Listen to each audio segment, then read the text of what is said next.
Hey, welcome to my video blog where we sit at the intersection of faith, LGBT, and Christian communities. Today I want to talk to you about Phariseeism.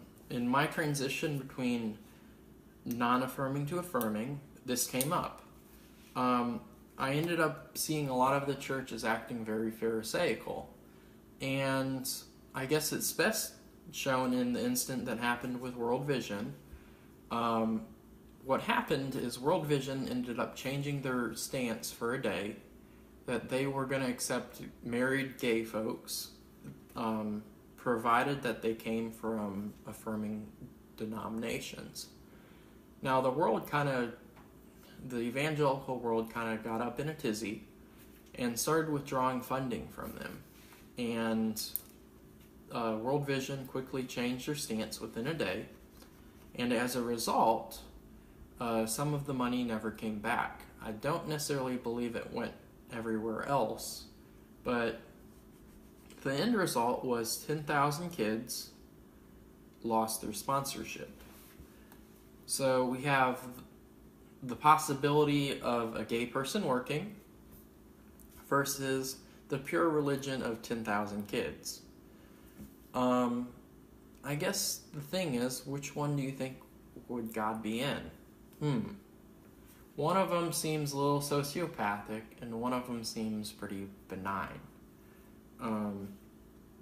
So let's just leave it at that basically I felt like the circumcision party had entered the church, and that this became a litmus test that it was never intended to be. Furthermore, this litmus test also applies to being called a teacher, or a rabbi. And I'll read this section. They do all their deeds to be seen by others. They make their phylacteries broad and their fringes long. Phylacteries are what held scripture, so I think they're looking to be seen as a Bible teacher. They love to have the place of honor at banquets and the best seats in synagogues, and be greeted with respect in the marketplaces, and have people to call them rabbi. But you are not to be called rabbi, for you have one teacher and you are all students. So here, we see that tendency with the Bible teacher thing in the conservative evangelical church. Though it is good to be a Bible teacher and to know the Bible, it's something different when that somehow becomes a litmus test, and even someone who is brought around to being gay affirming through Scripture is treated in low regard and held in low respect. And that's part of the reason why it's always harder to be gay affirming than actually easier. No, it isn't always about pursuing sin. It is actually harder because of the status you're given in the Christian church. We see churches that change from non-affirming to affirming, and then their congregation gets up in a tizzy. Now, this also happens in non-affirming places where those pastors get asked to do many things that are against their conscience, and that isn't necessarily fair either. But the truth is, it's nothing like what's being asked of gay affirming pastors in the Christian community. So that's the thing you have to balance. Are you going to be non-affirming? If you were affirming, would you also face the same thing from the other crowd? And my opinion is probably yes, or they would just leave. And a lot of people are afraid of them just leaving. So I think this Phariseeism shows up because people are basing their opinion on what other people are going to do, and they like being seen as Bible teachers. Another thing we need to think about is the whole idea of fellowship is koinonia. It's a business partnership. And there's a certain a bit of hypocrisy that goes on with it towards LGBT. Like verse 8 or 16, "Woe to you blind guides who say, whoever swears by the temple is bound by nothing, but whoever swears by gold of the sanctuary is bound by the oath." So here we see they value the money more than they value God's temple. And if you're going to really have no acceptance or no koinonia with, or business partnership with LGBT, then why are you accepting their money and why are you accepting their services? And this is pretty hypocritical, and I know a lot of music ministries would fall apart without their services, but if you're not going to make a place for them, then why are you dealing double-handedly with them and accepting their money and accepting their service? And what's not important is not the money, but the acceptance. And it's not the money, it's God's temple and God's house, which is the house of prayer for all people, or should be. So, moving on, another thing I ran into was I was somewhat Pharisaical before I moved over to affirming belief. One of the things is I felt like I had to do all these little things to kind of repress my sex drive, etc. And I missed the big things. Woe to you, scribes and Pharisees, for you tithe mint, dill, cumin, and have neglected the weightier matters of the law, justice, mercy, and faith, or faithfulness. Now, for me, justice is doing what is right and helping the oppressed. Mercy, which is loving other people and showing empathy and having empathy. And for me, that was heavily impacted by just the self-focus that fighting that so-called sin required, but also it was also negatively affected by the emotions just not being there, by them being numb. So, and I've said it before, I'll say it again, if you're fighting sin to such a degree, like a perfectionist would, and it causes you not to love people, and I feel that was definitely the case for me, because I did not form many social ties, because they could have been messy, and I did not even want to deal with that. It was just easier not to. So it really limited me on mercy and interaction, among other things. And finally, faith, or faithfulness, depending on your translation. Luckily, I still understood the place of faith, and I still understood the place of faithfulness or integrity. But there are people who confront this, that they end up being hypocritical, so they don't hold fast to integrity, or they tend to kind of give up their faith and just go through the motions. And neither of those are very good either.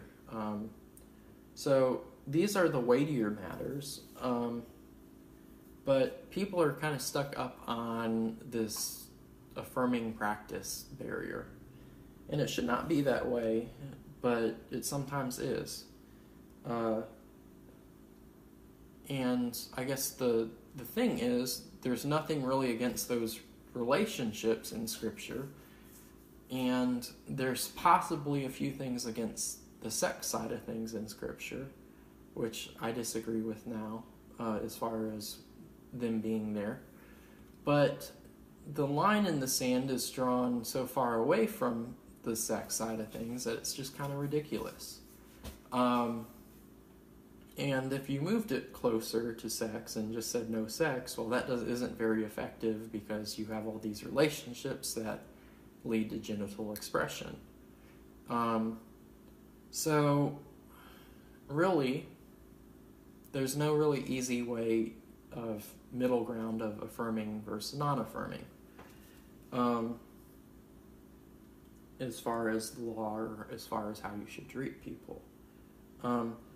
Oftentimes people say, oh, I love the sinner, hate the sin, but really that kind of belief requires nothing of them. Like it does nothing about the oppression that they may face. It does nothing to be gracious to them or to not put conditions on them. You end up putting several conditions on their life when you say hate the sin part of the love the sinner, is that you're pretty much looking down on all their hopes and dreams. You're crushing them. And you're also, if they have a partner, you're saying, oh, I don't like your partner. and most people don't quite understand that you can't separate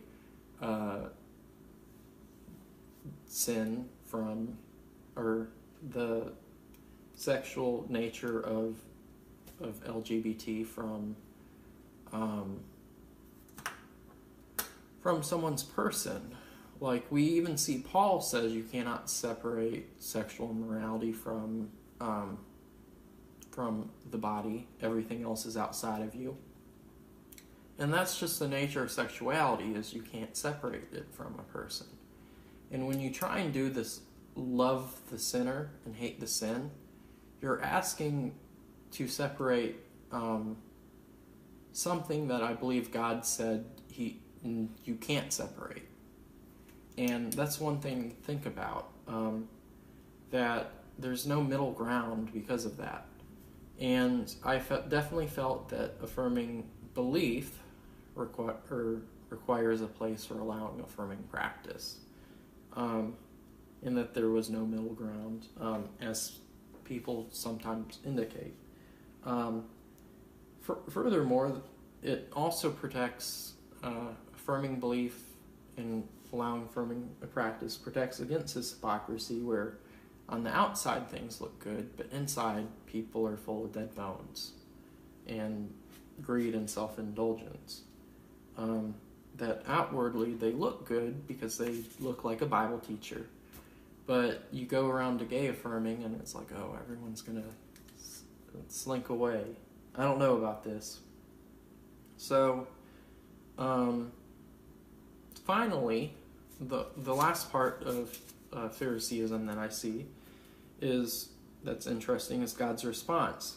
God, therefore, I send you prophets, sages, scribes, some of whom you will kill and crucify, some you will flog or abuse in your synagogues, and pursue from town to town. This whole abuse in your synagogues and pursue sounds a little bit like church discipline to some people. Now, is that fair? I don't know, but that's an interesting thought. And it's also interesting that God is sending righteous people to kind of bring this to the surface. So righteous people are going to be going through these Pharisaical churches, and they'll run into friction. Some of them it will be from a prophetic word or scripture. Some of them it will be from wisdom, and some of them it will be from kind of learning knowledge that and how to interpret scripture, and also how to interpret experience. So that would be like the scribes. So God's going to send these people, and they're going to confront these Pharisaical churches, and they're probably going to get kicked out. Now, it makes me wonder, would Jesus get kicked out of your church? He did a lot of radical things, and I think a lot of modern churches would not be okay with it. And I think everyone should really question, would he get kicked out of your church? If so, why are you still there? I'll leave you with that.